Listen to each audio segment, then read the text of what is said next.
it's Andrea from Masterpiece Fitness Training in Bandon, and I am in my awesome gym.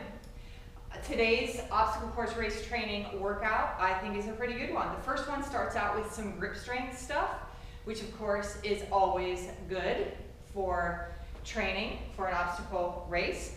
And I'm here with these god-awful lights because it's early and it's dark still. So anyway, I'm just gonna get to it.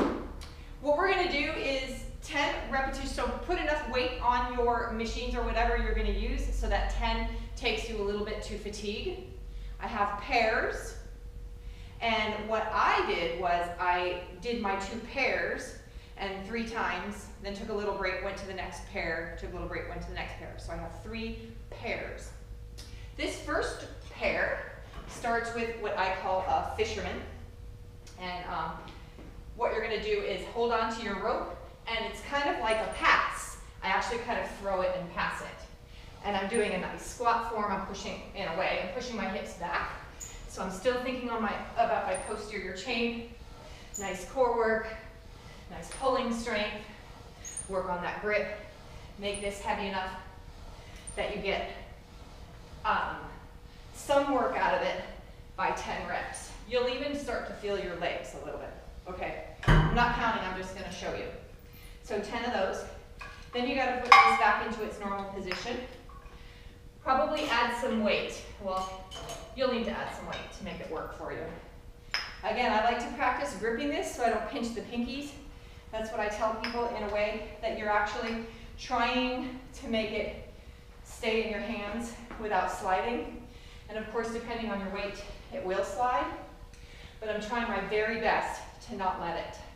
I'm squatting and pulling, squatting and pulling. Again, I am thinking posterior chain because I'm driving through those heels and lifting up my spine, pushing those shoulders back. Really watch that you don't allow that move through the shoulders. Do you see that through the back? I'm really trying to keep that back straight before I pull. All right? So that's your first pair.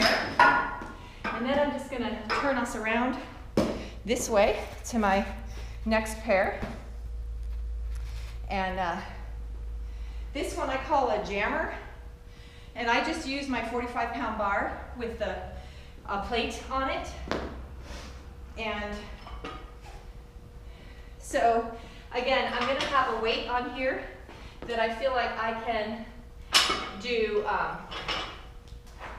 10 reps with a little bit of, fatigue. So I'm ending up with, like, I'm feeling like I'm working. So this move, I actually don't even have the end of my bar in anything. It doesn't bother me. If you don't have one of those things that you put your bar into, that's okay. Sometimes I'll put a sandbag on there for some people. Anyway, mine is just the bar. Oh, hardest part's getting it there. Okay, and then I grab this in a way that one arm doesn't dominate, and then push my body kind of far out from it, up on the toes, and then I'm coming down so the elbows reach the knees. So don't stand too close to this thing so that it bumps into you too much. So you stand far enough away that when you squat, your elbows are to the knees. This is my 4th round of doing this, so I'm a little fatigued. So I'm just gonna show you, which is totally doable. You guys do as many rounds as you find necessary to give yourself a good workout. I just was planning on doing 3 rounds of everything. Through the heels and drive through, up. And the thing that because my hands are like this, it looks like the shoulders are kind of not pulling back, but they are. My back is straight, so what you want to try to avoid is rounding through there too much. Can you see that? You're keeping that back pretty straight and driving through the hips and up. All right, and then the second one to this pair. So I go jammer, and then I just did a kettlebell swing. So again, you're gonna grab a kettlebell that gives you work, right? And just make sure when you do your swings that you're not dropping the crown of your head towards the ground, and you're really remembering the purpose for a kettlebell swing is to work on that power in the rear end. So it's one of them, I guess, anyway, huh? So get that power in your rear, and it's a nice strong abs, okay? So kettlebell swing is your second one.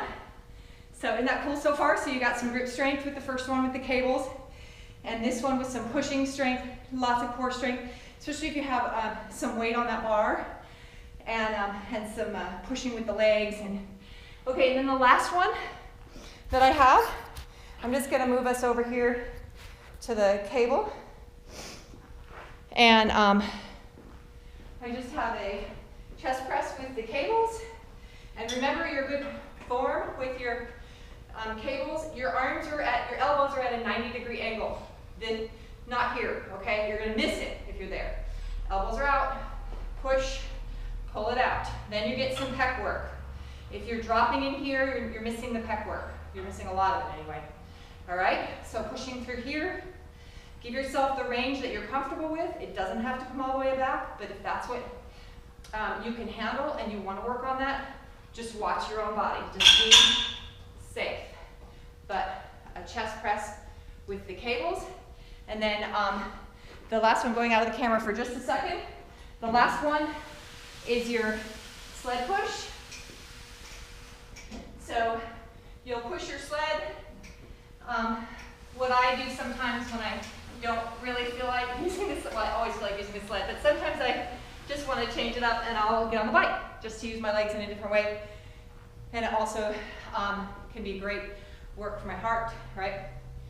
Okay, well that's it. So those are your 3 pairs, and I hope you enjoy them. Work them through any way you like. I liked doing the 2 3 times and then moving on to the next 2. But you can also do it like a vertical load, so you do all of them all the way down and then do that. Time it differently. All right? Thanks so much for joining me. Enjoy your races. Go out there and do your best and train well. Train right. All right, thanks. This is Andrea at Masterpiece Fitness Training in Bannerman.